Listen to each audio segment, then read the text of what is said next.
Alors Evelyne, que faisiez-vous le 1er août 1947? Alors j'étais dans le ventre de ma mère qui devait accoucher le 15 août, donc ça lui laissait le temps… En pleines vacances, Oui. au sortir de la guerre. Oui, c'était le temps où les congés payés partaient tous en vacances le 1er août, donc c'était l'exode.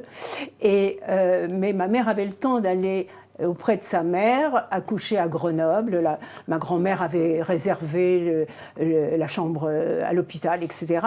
Mais comme mon papa n'était pas très riche, et il n'avait pas réservé de place assise dans le train, on était sans doute en 3e classe, et ma mère debout, les trépidations du train, et je suis arrivée avant l'heure, c'était le 1er août. En gare de Lyon? En gare de Lyon, Perrache, c'est-à-dire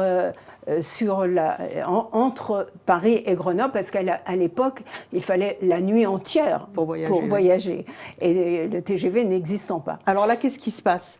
Vous êtes recueillis, on est en plein départ en vacances. Déjà, mon père a dû sonner la sonnette d'alarme pour que le train ne reparte pas. Il suppliait ma mère.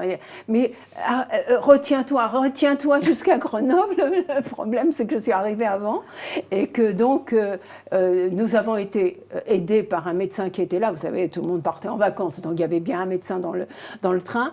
Et puis ensuite, on a été transportés à l'Hôtel Dieu, qui était dans le 2e arrondissement, à côté de la gare. Chez les sœurs.